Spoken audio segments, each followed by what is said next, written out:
Good afternoon.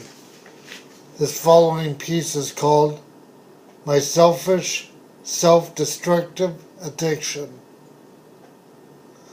My mother Mary died 61 years ago of bone cancer. My mom Joy, passed away 35 years ago, also of cancer.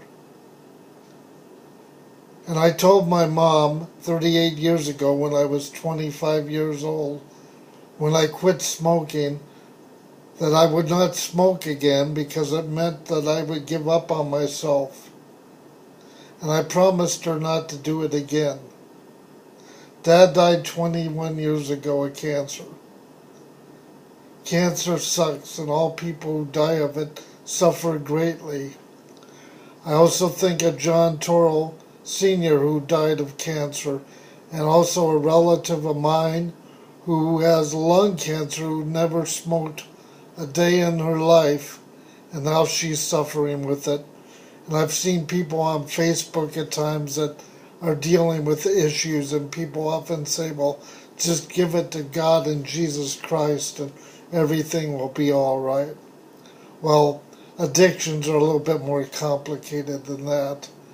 And I've been around people who have had issues since I was 14, and when I was 15 or 16, adults would come over and talk to me about their marriages and their drinking problems, etc.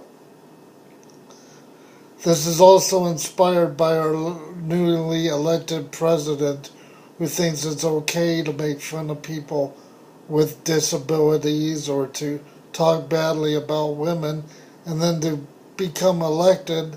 After he's elected, he starts changing what he really believed in.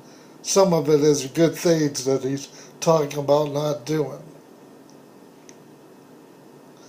I haven't been out for about a year, and now I have my food delivered to me. I keep my shades drawn during the day in darkness. I don't walk the dog anymore or check my mail. I live in total seclusion. Smoking cigarettes used to help me with my emotional pain as a teenager. I could act tough and act like a bad boy, a rebel. Nobody would know I was gay and in pain. I could listen to music and smoke and stuff down and swallow all my emotional pain, longing for acceptance and recognition for whom I truly was. Nobody was like me in the world with cerebral palsy and being gay like me. I never saw it in any books, any TV shows, or in any movies. 10 years ago, I borrowed a cigarette and went by a tennis court and smoked half of it here in the apartments. I thought of my mom and felt so guilty, and I thought about God and going back on my word. It was like she was looking down on me, and I was so ashamed. Now I realize that was in my own head. I'm in charge of my own thoughts and feelings. Lately, with all the hate and anger in this world, I feel lost, like when I was a teenager. For a while, I had a voice or an audience at church, but things have changed. And when you're the only one in the universe like me, it can be a lonely place to be. God, people claim to believe in you and your message of love, but why do people hate each other and put each other down so much? It's really depressing. People also like to judge and condemn you in His name. I know, Mom, if I decided to smoke, you would understand, and so would God. Now, if God is real and does exist, is it not a slap in His face to take my gift of life and quit? And break my promise and smoke again? Is that not a selfish act? Then if God knows it all, and I decided to smoke, then he knew in the beginning that I would go back to it.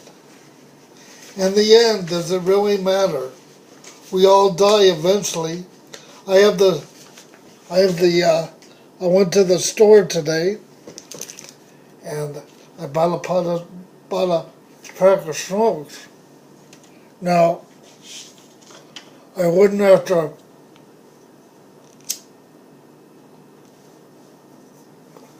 I wouldn't have to worry about giving speeches or talking to anybody or being a nuisance or thinking about the CIA, the FBI, organized crime, everyday people, churches, politicians, double talk on TV, the commercial bullshit, the innuendo.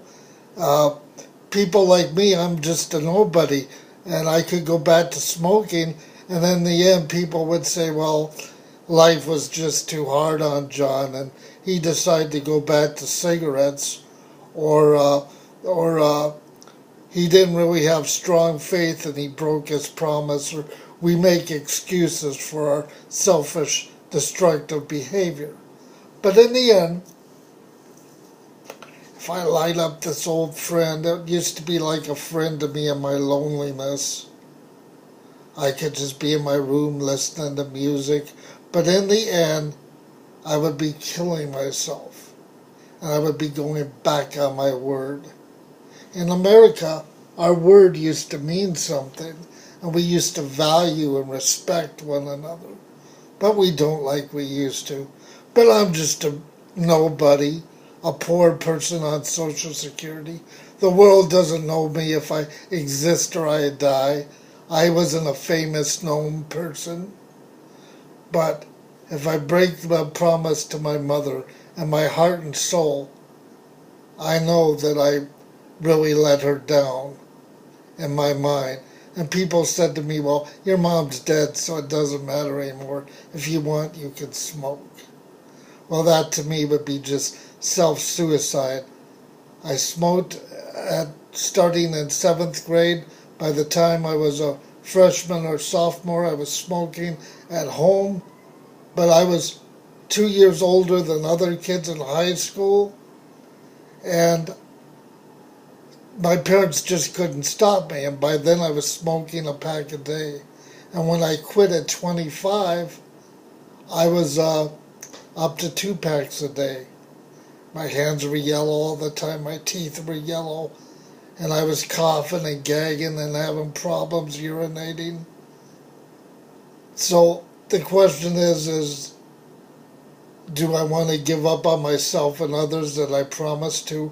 But then in the end, people would say, well, life was just too hard. And we like to make excuses with God or bargain with God or faith or change things around.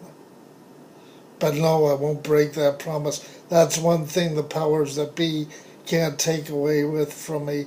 They can deny who I am a lot of times, but they can't take away my heart and soul. So just remember, everybody's struggling, everybody's in pain, everybody's looking for love. That's why people go to church a lot of times. They're longing for love and acceptance. Some believe in God, some don't. Who am I to judge or pass judgment on others?